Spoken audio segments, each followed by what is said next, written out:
Weird news time is what time it is right now. And let's get started with our first weird news story. Wow, what a great intro. Petition urging Jeff Bezos to buy and eat the Mona Lisa gains steam. This petition is on change.org, right? Right now, gains steam is kind of misleading. It has 6,728 signatures, which, I mean, relatively is a lot. That seems like a lot of people that want Jeff Bezos to buy and eat the Mona Lisa. But surely it's still not enough to actually get this done, right? Surely you would need a lot more people. Actually, I don't think that's how petitions work. I don't think you can just petition for anything you want.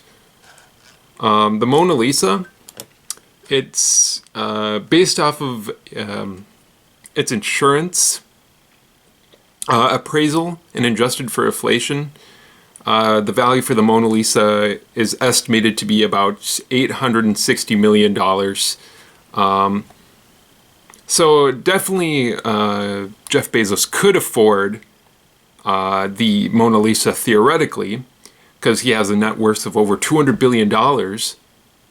But and then he could consume it if he wanted to, which would be interesting. But like, I don't think the Mona Lisa is... I know the Mona Lisa isn't for sale. It's on permanent display at the Louvre and owned by the French government. And I don't think it's for sale. So I don't think Jeff Bezos could buy the Mona Lisa if he wanted to, even though he could afford it. The other question is, why is this a petition? Maybe it's like a commentary on like wealth and like billionaires. Or something. You know, Jeff Bezos hasn't said that he does not want to do this. So there is a possibility. On to our next story, which is about vaccine magnetism. The magnets in the vaccine, right? At least that's what the anti-vaxxers are saying.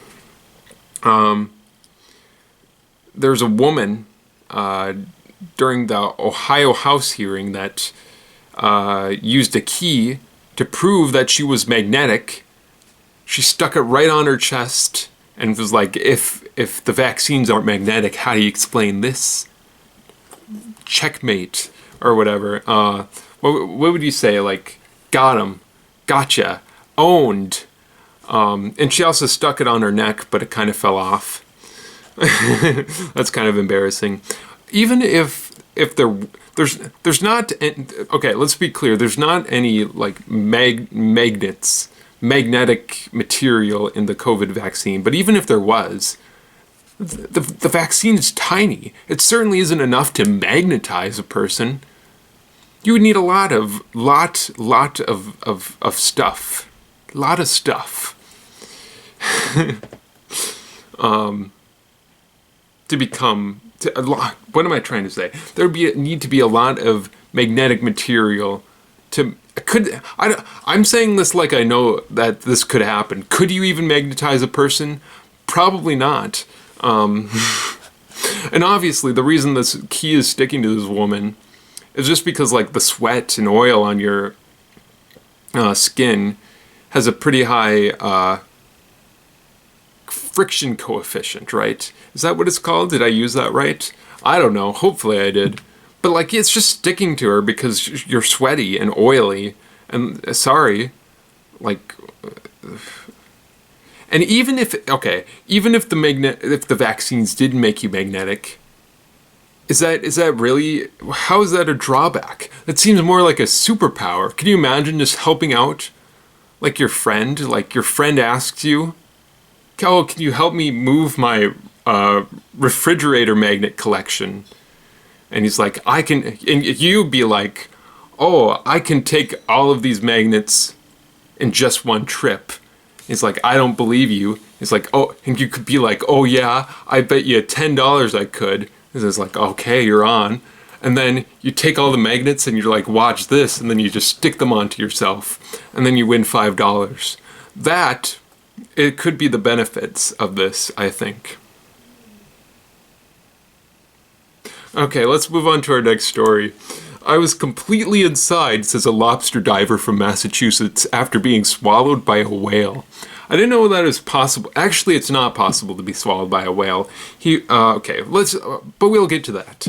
Michael Packard, who's 56, was diving off the coast of Massachusetts, 45 feet deep off the waters of Provincetown, Massachusetts, when he was not attacked, but partially swallowed by a whale.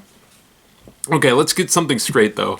A whale's throat is way too small to swallow a human, which is kind of surprising, but most of their prey is like very, very small. So this man just kind of found himself in the mouth of a whale, right? And he was in the whale. He says he was in the whale for like 30 seconds, just freaking out, thinking he was going to die, before the whale surfaced and spit him out. And he was fine. I think he had like a few bruises. And now he has a cool story about the time he was swallowed by a whale, even though he wasn't really swallowed in a whale. The whale just kind of took him in his mouth. Pretty scary though. Not something I would want to experience. Being swallowed by a whale. I feel like that's the majority opinion, actually. I don't think that's a very controversial opinion. But I feel like I'm rambling at this point. Let's go on to our next story. Canadian gender reveal party sparks wildfire. Couple fined $500. How many times will this have to happen before people stop lighting wildfires just for the gender reveal party, or like setting off massive explosions that cause earthquakes and poison the water supply, which that's a thing that happened, or that sends off shrapnel that kills some people.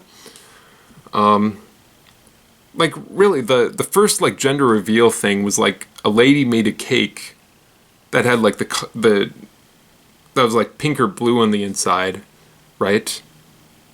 But somehow the gender reveal party has morphed into setting off explosives and starting wildfires. You don't need to start wildfires. I mean, I vastly prefer cake to wildfires. And I think I even prefer cake to just the possibility of setting off a wildfire. Right? Well, okay, this couple set off some sort of firework, or like explosive that started a wildfire. Luckily, firefighters were able to kind of contain the wildfire before it grew too big. It only grew to about 1 acre, or about 3/4 of a football field, and the couple was fined $500. Wow. So maybe let's just not start wildfires. There's a kitten in Toronto, a Toronto rescue organization called Annex Cat Rescue, has been raising money online to help pay for a kitten's rare birth defect, right? That needs to be treated. The rare birth defect is that this kitten was born without a butthole. I didn't know that was possible, to be born without a butthole, for cats at least. But yeah, when she was 8 weeks old, right? Apparently she had not had a bowel movement her entire life at 8 weeks old. Very, very sad, and she's lived to tell it so far, but now she needs a surgery, right? She needs surgery to remove the fecal matter that is built up in her colon, as well to reconstruct just to construct an anus. and to reroute her insides and repair an internal tear. This poor, poor kitten.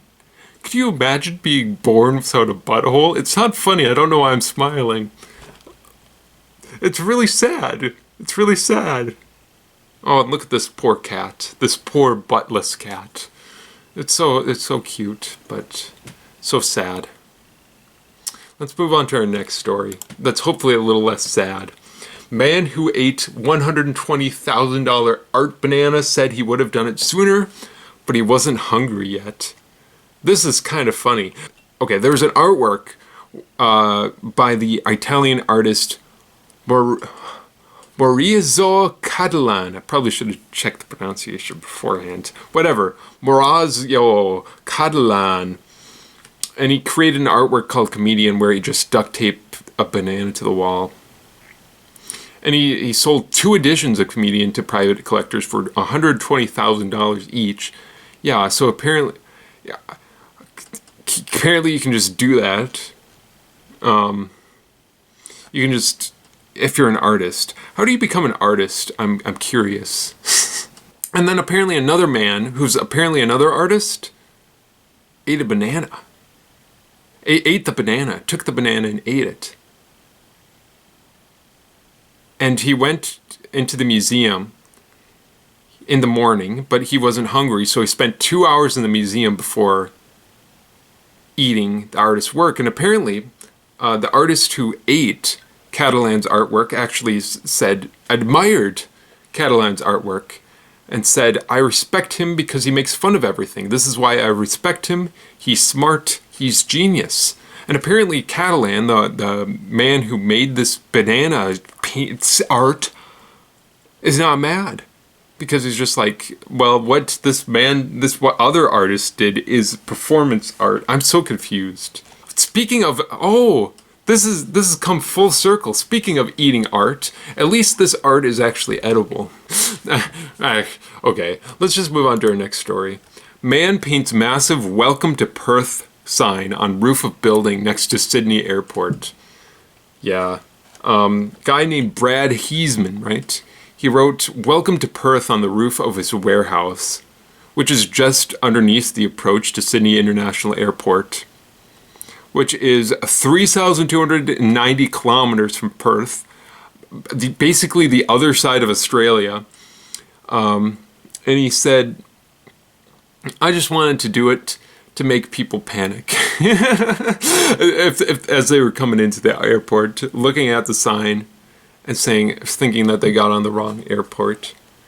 Apparently, it gives Heisman, the guy that did this, a little giggle every time he sees a plane. Apparently, the paint job cost 4,500 Australian dollars in total. I don't know how much American dollars that is. Apparently, there's glass crystals in the paint, so it reflects even at nighttime. Wow. And this is similar to the sign on top of a building in Milwaukee that says "Welcome to Cleveland." That's been there since 1978. Wow. So now Australia has its own version of that, its own stupid version of that. And you know what? I say it's kind of funny. Although probably wouldn't be funny if you thought you were in Perth. Probably be worried. Is that our last story? Oh my goodness, we've just blasted through this episode of the Weekly Weird. That's another thing. I think that's not what my show's called. That's another show. What is my show called? Weird News Report. That's right. Oh God. Oh God. Let's just. God. Let's. I'm done. Stop it. We're done.